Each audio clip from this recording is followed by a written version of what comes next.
everyone, Jokai here once again and welcome back to my channel. For today's video guys, eto na naman ako, nagkikrave na naman ako guys. Kaya naman, for the first time, subukan natin gumawa ng puto dahil naman guys, talagang matagal ko nang kinikrave dito at why not making puto? Since andito naman sa bahay ang lahat ng kakailanganin nating ingredients. Kaya naman guys, for the first time, gawin natin ang puto. Ito na nga guys yung aking mga ingredients na prepare para sa aking puto. 2 cups of flour, 3/4 cup of sugar, and then butter. Nag-melt na rin ako ng butter pero this is optional. You can use also vegetable oil. And then 2 eggs. And then yung liquid na aking gagamitin is gata. Meron akong gata dito. At it should have 2 cups of liquid, either milk, water, or gata. So I will use 1 cup of gata and 1 cup of milk. And then, meron ako ditong vanilla. Wala akong vanilla extract, so I'm gonna use vanilla powder and yung baking powder. So, ayan. Yan lang po yung ating main ingredients. And I hope maging successful ang aking puto since hindi nga ako guys gumagawa ng any kakanin. Kahit nga biko guys, hindi talaga ako masyadong marunong magluto ng mga ganyang klaseng pagkain. So, in a bowl, kailangan lang nating unahin ang 2 itlog. Isunod na rin natin ang sugar.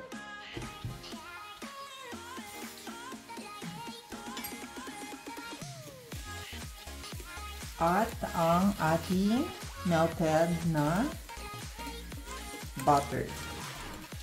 So, haluin lang natin yan, guys.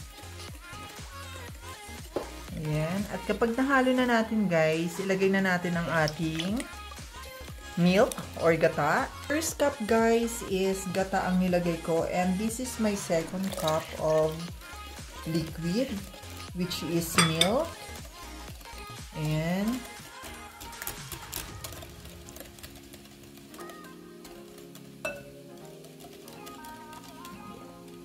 so, tinanggal ko yung bowl. Ngayon naman, i-mix natin. Since ang aking vanilla is in powder form, so I will just put half of this pack of vanilla and 2 tablespoons of baking soda.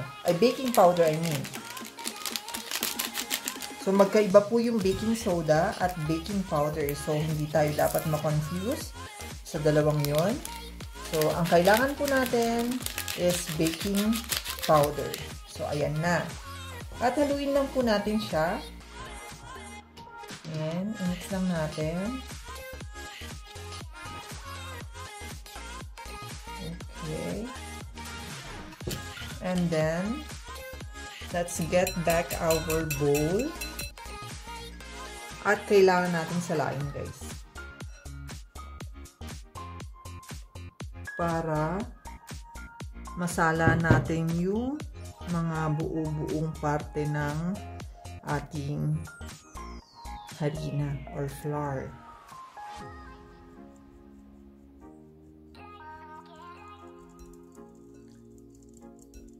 Ayan. And then, let's just mix it.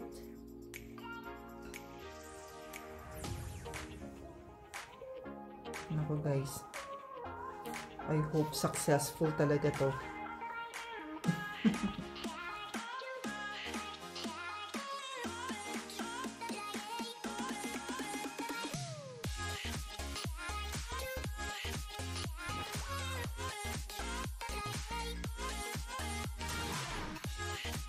Ulit ako ng another bowl at salain natin siya.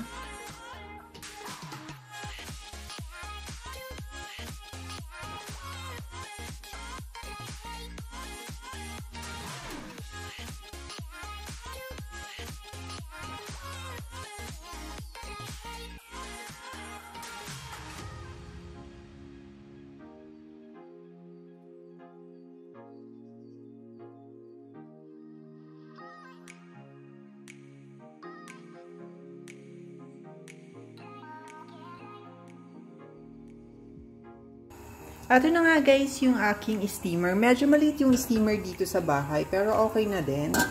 Pakulo na ako guys ng tubig. Kailangan antayin lang natin siya na mag-boil talaga. Yung kulong-kulo, yung mainit na mainit. Para paglagay natin sa puto is okay na siya. At ito nga guys, meron dito sa bahay na cheese. Ito yung toast cheese at meron din naman kaming cheddar cheese. Ayan, ito yung cheddar cheese. Ito naman yung toast cheese. So, ang gagamitin ko lang ng silicone molder. Pwede na siguro to. Ayan. So, mag-start tayo maglagay sa molder. Ito nga guys, gagamitin ko siya ng ice cream scoop.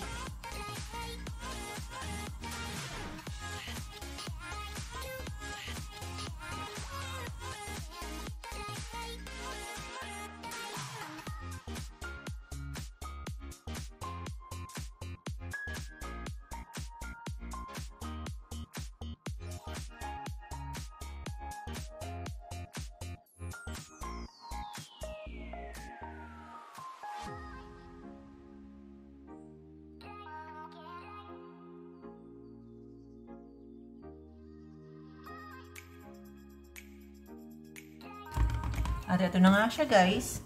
Medyo konti lang yung aking molder. Pero sige lang, i-try lang natin. Ilagay na natin itong cheese sa ibabaw.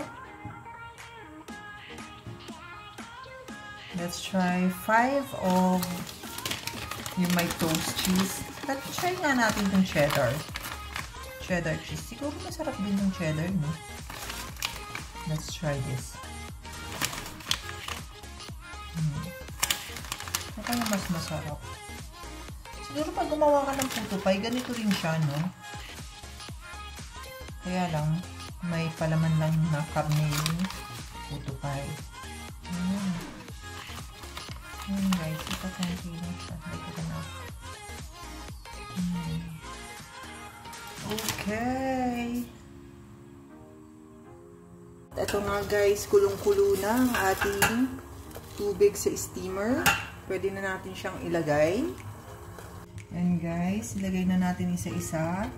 Kailangan daw hindi siya dikit-dikit para hindi magtumulay yung tubig sa bawat isa.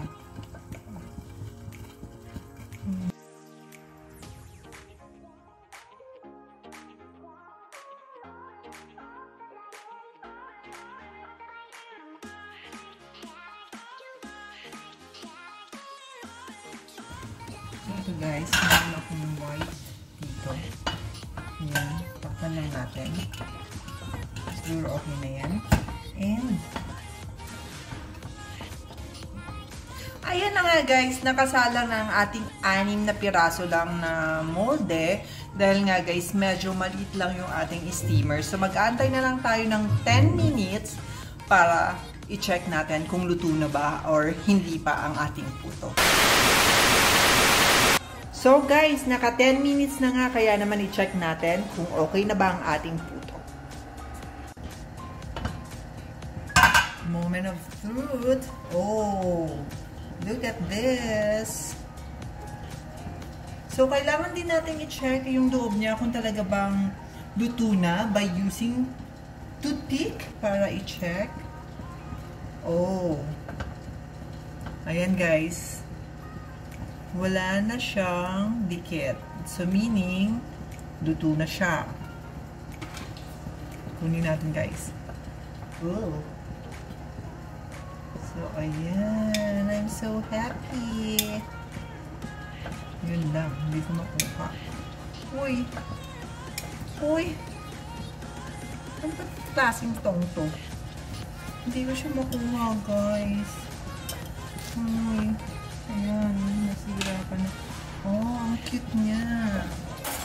Palitan natin yung tong na ginamit ko at nahihirapan akong kunin. Ayan. Parang hindi maganda yung cheese. Parang na-melt siya masyado. So, itry natin yung hindi natin isasabay. Ay, nahihirapan ako.